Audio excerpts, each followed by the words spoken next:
The Matrix is a computer-generated dream world, built to keep us under control.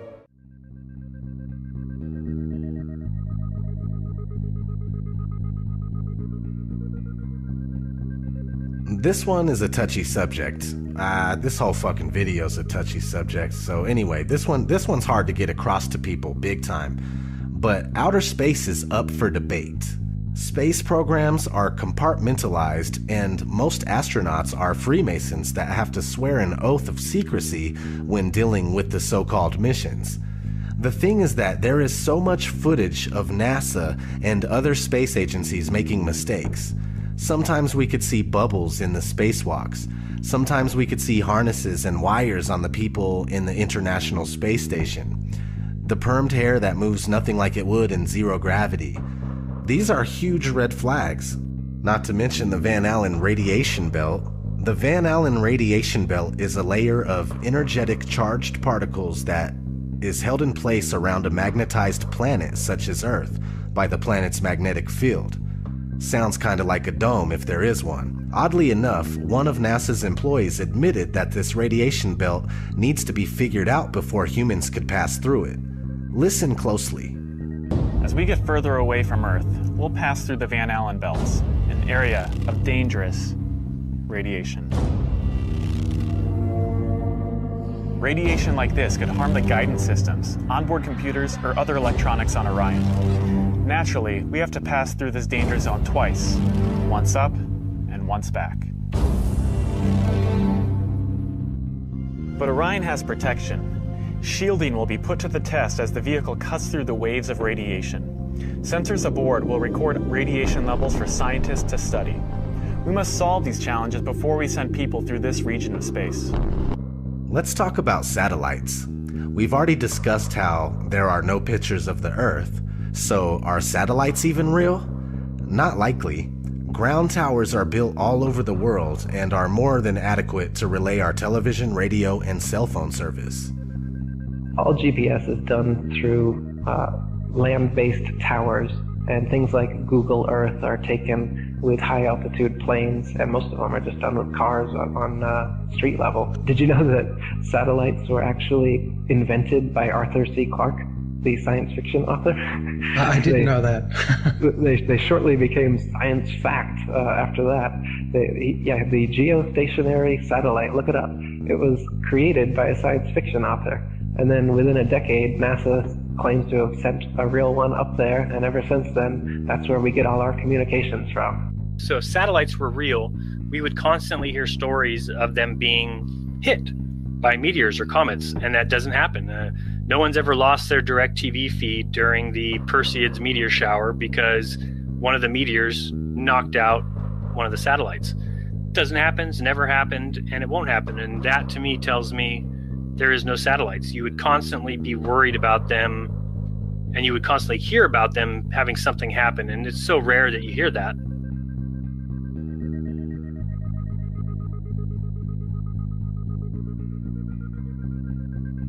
So you may or may not have heard the term cognitive dissonance.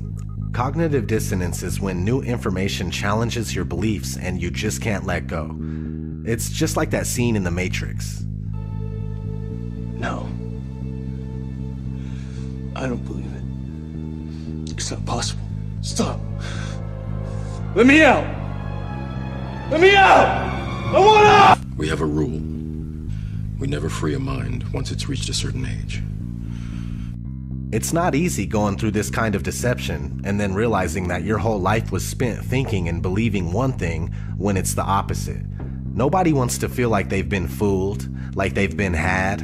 I'm a human just like you, and I never would have thought in my wildest dreams that I'd be on this kind of journey. This journey of realization and reckoning. This journey of putting everything I know to the side so I can absorb information that seems ridiculous, yet so sensible. It's time to say fuck it.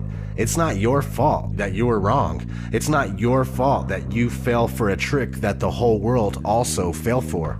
I'm right here with you. It's time to take down your mental barrier and recognize that we have a lot of work to do in order to find out what this place really is and why we're here.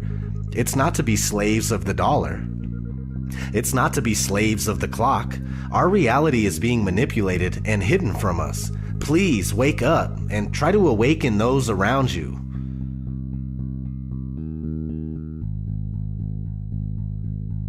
So how did this happen? Okay, let's start in the classroom. The first time anybody enters a school classroom, they are introduced to the globe model of the Earth.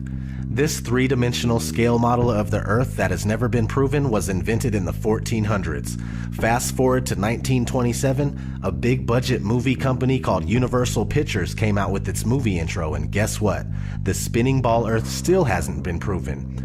This is 30 years before NASA was founded. Over the years, Universal kept coming out with similar logo intros, and to this day, we see the spinning ball Earth before many of the movies that we watch. Besides, there are countless movies about outer space that use the same model. We have been indoctrinated, and it's as simple as that. For the spherical Earth to remain unproven after this long is a wake-up call to everybody that lives here. We need to shed this programming right here, right now, and find out what the fuck is going on.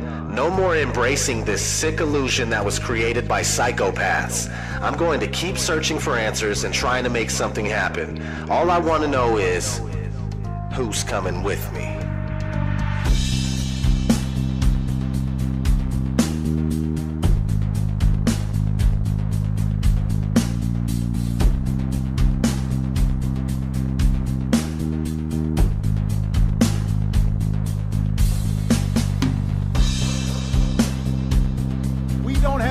For a meeting of the Flat Earth Society.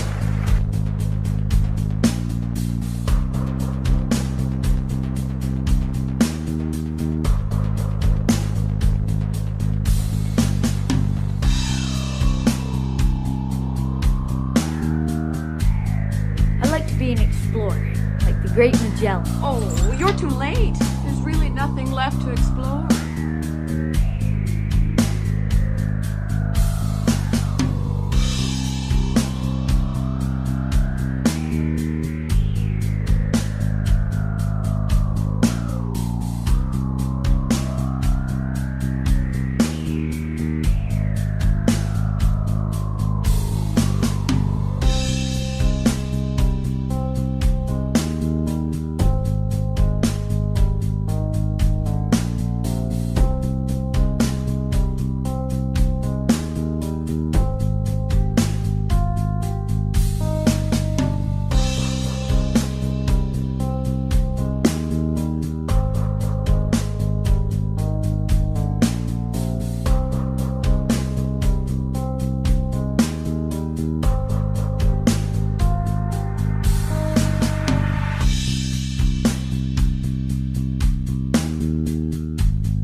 Right before your surgery, I asked if you had packed your cell phone, and you said, which one? When? Skylar, I was medicated. I mean, I could have said the world was flat. You know what I think? I think you accidentally told the truth. The world was flat. You know what I think? You accidentally told the truth. The world was flat. You know what I think? You accidentally told the truth.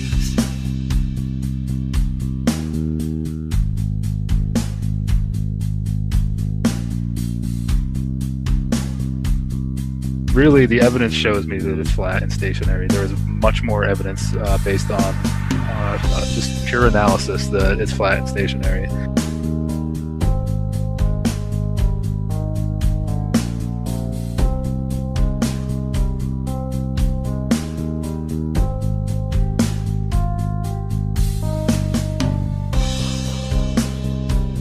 So it's not actually a sphere, it's oblate, and officially it's an oblate spheroid.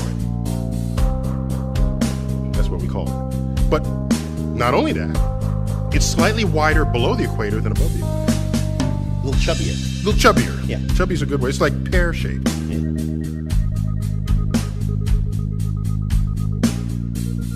Really, we're in big trouble as far as lack of critical thinking and lack of free thinking. We really are in big trouble.